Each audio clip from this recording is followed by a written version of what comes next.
I'm Leo Woodard for Kit Guru, and this is the Shuttle SH110R4 barebones. SH for Shuttle, 110 significant Intel 110 chipset, so it's Skylake.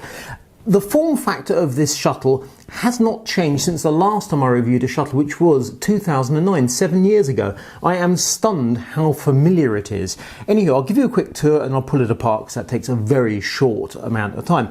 So we have an optical drive bay there. We have a cosmetic panel which is designed just to reflect lights, power button there, various activity lights, two USB 3 and headset jacks thus. And on the back we've got the exhaust fan for the integrated power supply.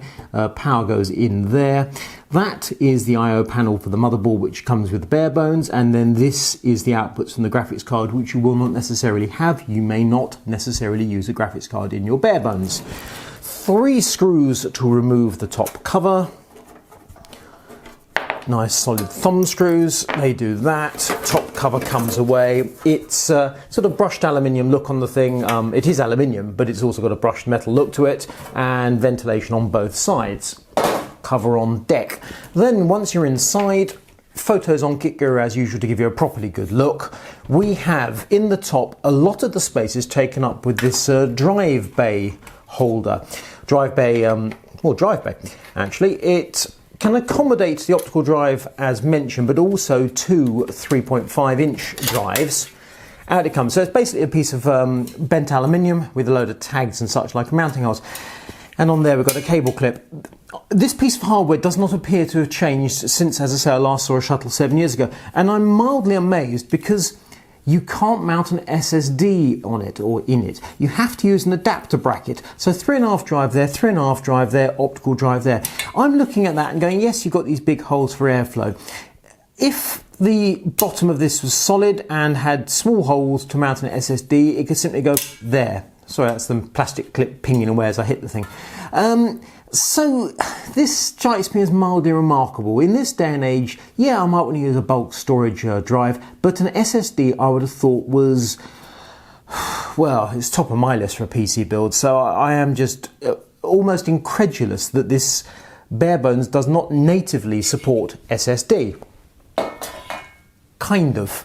And the reason I say kind of is because here we do have an SSD. It is a Kingston M.2 SSD that came in this pack originally.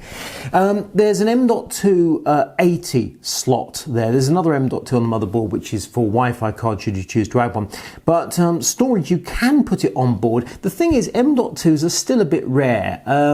It's obviously a proven technology, but people tend to go, as in my experience, for a 2.5-inch SATA SSD, which this system does not support unless you buy an adapter, but you can have M.2. A really curious choice. Anyway, I was not going to build this with a hard drive, so M.2, it worked perfectly well, but odd.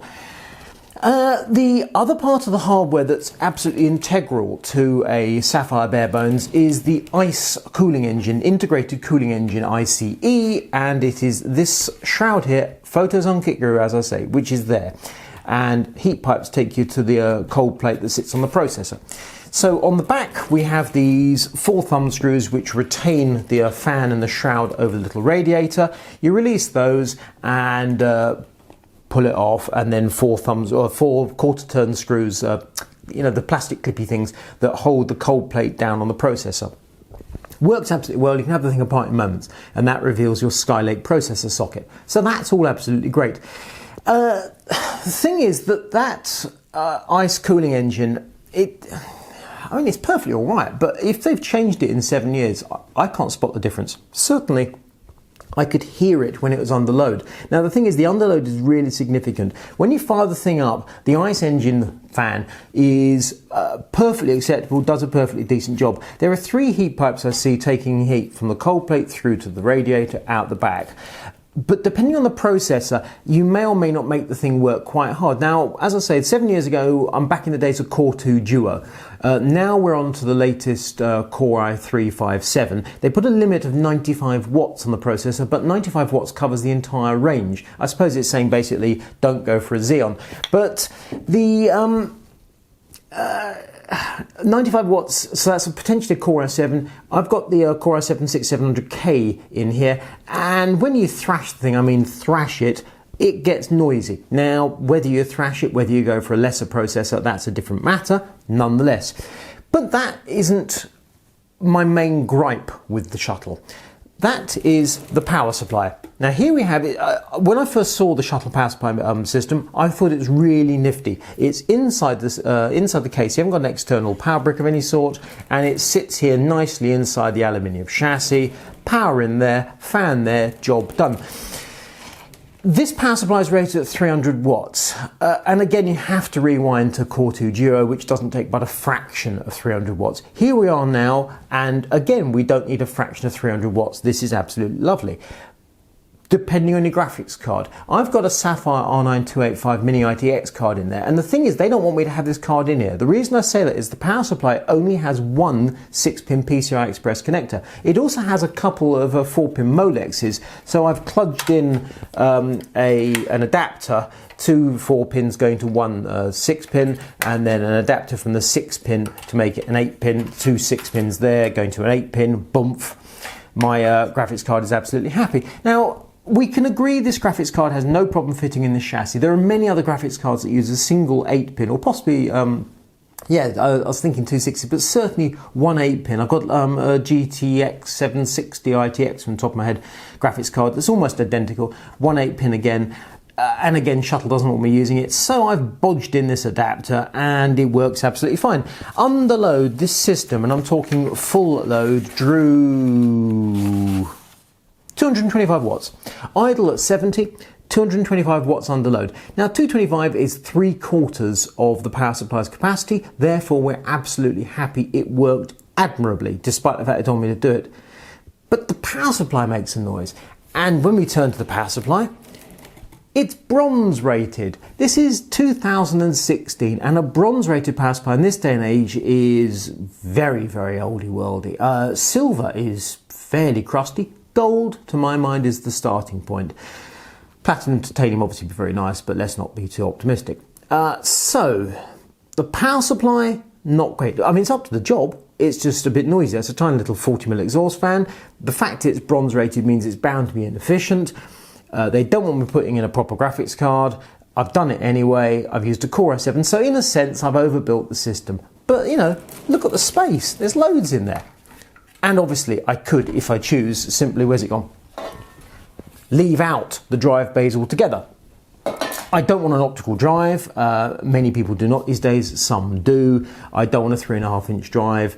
But of course, if I wanted bulk storage, I'd probably need one. I do want a 2.5-inch drive. I'd happily put a laptop drive in there somewhere. They're very cheap, and you can easily get a 1TB laptop drive of 500 gig. But anywho, other components. So I've mentioned the Core i7. I've also got some Corsair DDR4 LPX memory in there, because it is conventional DDR4. It's not Sodium's. And the overall result is I've got a proper PC here, but I wasn't very happy with it. It performs exactly as you expect a Core i7 6700K with an R9 285 graphics card to perform, which is, it's all right. I mean, clearly it's a capable gaming system. It's also a very capable media center, particularly if I stuck a Blu-ray drive in there. But obviously I don't need that. I could simply go for a processor with integrated graphics and use the I/O, which has your display port and your HDMI, and odd enough a D-sub. No DVI, good at D-sub. But if I did that, why do I need such a big system? It's quite small, obviously, but if I take out the graphics card and I lose the drives, it's massively oversized. As it stands, I've got plenty of space, so I totally fail to understand what it's about. A Shuttle like this would not fit particularly comfortably under my TV as a media center. It'd go beside my TV. It wouldn't want to really go under it because it's relatively tall, but it could do the job. A desktop PC that's cheap and cheerful, like a kind of, well, it's not small enough to be a Mac Mini. I mean, look at the thing in that context. It's very small compared to a tower. It's not small compared to a really properly small PC, such as Mac Mini or Intel NUC. It's falling between two stools. Now, one thing I will say in Shuttle's favour, because I appreciate I'm griping a lot here, is that when I reviewed those Shuttles a while ago, they were priced in the UK at £300, £320. Obviously, inflation since then would have taken the price up. I wouldn't have been shocked if this had been £400. I would have been unimpressed, but not shocked. It's actually £195 including VAT. So the price has come down considerably. Now, considering that to my eye, the tooling doesn't appear to have changed. It's got some aluminium stuff. I seem to recall in the past it used to be more like box extrusion rather than these bits of sheet, but whatever. It's some bits of metal, it's a power supply, it's a Shuttle own form factor motherboard that is not mini ITX, although it's kind of mini ITX-esque.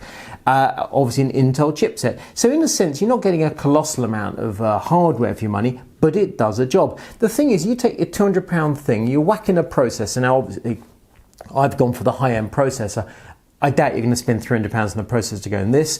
You've got a graphics card to go in there if you want a graphics card. You've got Windows, you've got an SSD, you've got memory. Suddenly you're looking at £600, £700 for its PC. Well, that's just crazy mad. For that money, as the saying goes, you could get a real one. Strip out the graphics card, lesser processor. It's cheap, but it's not cheap. I mean, that's got to be £500, particularly if you're paying for a copy of Windows. And again, you can go to other manufacturers and you can get a pre-built tower. It will not be quite as small as this, I'm sure of that, but nonetheless, it's so...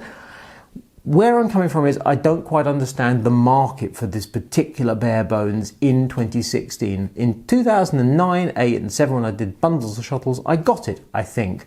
These days, I'm a really confused man. Anyway, if you like this video, subscribe. You'll get a feed when we put more videos up. Thumbs up if you like it, thumbs down if you don't. Leave us a comment. Head over to Kit Guru to see photos and more words and such like. I'm Leo Woodard for Kit Guru. This is the Shuttle SH110R4 bare bones.